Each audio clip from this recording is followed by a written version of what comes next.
Halo guys, salam tangkis pukul tendang. Comeback lagi sama gue di channel Abian TV. Setelah kita semua nunggu selama 2 minggu, akhirnya chapter terbaru dari manga tangkis pukul tendang yaitu Tokyo Revenger chapter 265 sudah resmi terbit di Jepang pada Selasa malam kemarin jam 10 malam. Namun setelah gue baca di chapter ini tidak banyak hal yang menarik karena masih berkesinambungan dengan chapter sebelumnya. Yang gak jauh dibahas adalah kisah masa lalu dari Mikey Kun. Chapter 265 ini berjudul Stand By Me, atau jika diartikan ke bahasa Indonesia itu tetaplah bersamaku.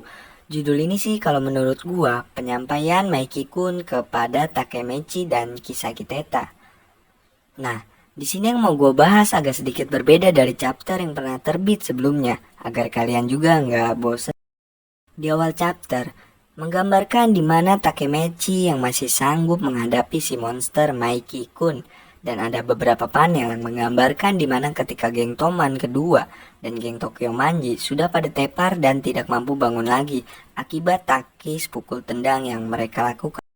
Tapi sayangnya sebelum tangkis pukul tendang antara Takemechi dan si monster terjadi, panel langsung berpindah kepada flashback masa lalu dari monster Mikey Kun. Di awal panel ini memperlihatkan di mana Kisaki sedang mengobrol sama Mikey Kun dan membicarakan tentang pembebasan Pachin dengan cara menyuap Osanai.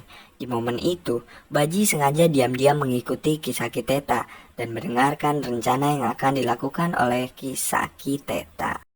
Keesokan harinya, Mikey langsung mengadakan rapat kepada petinggi geng Tokyo Manji.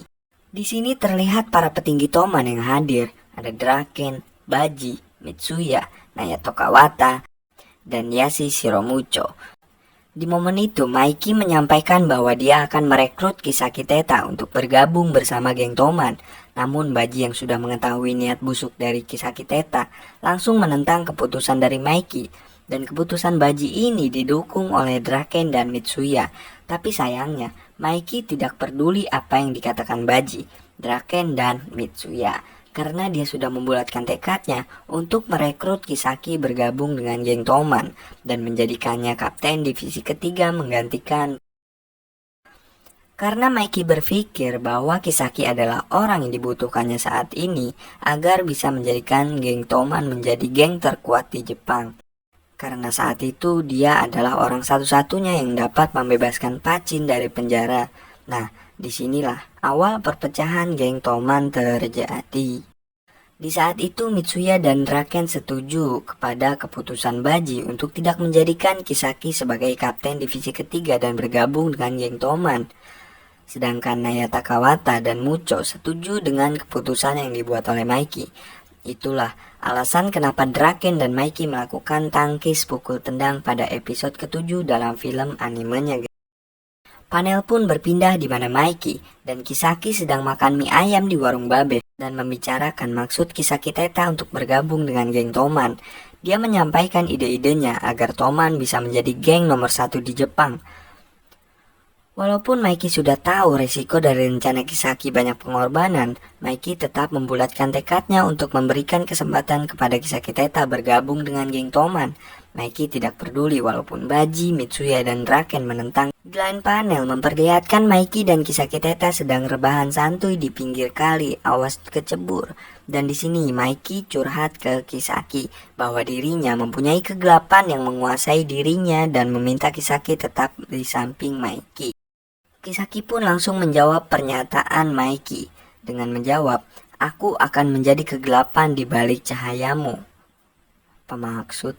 Nah, berarti di sini orang yang dibutuhkan oleh Mikey bukanlah Takemechi, melainkan adalah Kisaki Teta. Karena orang yang dibutuhkan saat ini adalah orang yang mengerti dirinya seperti Kisaki Teta.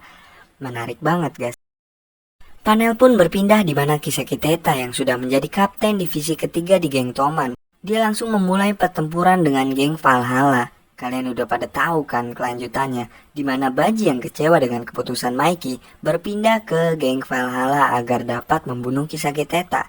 Karena menurut Baji, hanya Pachin lah yang pantas menduduki posisi yang sekarang didapati oleh Kisaki Teta. Namun sayangnya Kisaki Teta jauh lebih cerdas daripada Baji. Kisaki pun membuat rencana dengan menjebak Baji dengan cara memanfaatkan kebencian Kazutora kepada Maiki dan memanipulasi Kazutora untuk membunuh Baji dengan harapan Kazutora dapat menguasai Maiki dan geng Toman seutuhnya. Dan rencana Kisaki pun berhasil, di mana ada suatu momen Kazutora berhasil membunuh Baji yang sedang lengah. Ketika melihat hal itu terjadi tepat di depan matanya, Maiki pun langsung dikuasai oleh kekuatan gelap yang ada di dalam dirinya. Melihat Maiki hilang kesadaran, Kazutora pun panik. Haha, panik kau dek. Kagak pakai basa-basi lagi, Maiki langsung menghajar Kazutora berkali-kali. Tapi hal itu dapat dihentikan karena Takemechi yang tahu masa depan. Dia langsung menghentikan hal yang dilakukan oleh Maiki. Melihat Takemechi di hadapannya, Maiki pun tiba-tiba terdiam. Gua kira Takemechi berhasil, nggak taunya usahanya gagal guys. Bukannya berhenti, Maiki malah nonjokin muka Takemechi yang ngenyein. Emang si Takemechi ini mukanya nyok. Dan berkata, jika kau menghalangiku, aku akan membunuhmu. Udahlah, bunuh aja anjing. Yah guys, sayangnya chapter 265 berakhir. Kentang banget kan? Sampai sekarang kita belum tahu kelanjutan dari pertempuran geng Toman kedua dan geng Tokyo Manjiro.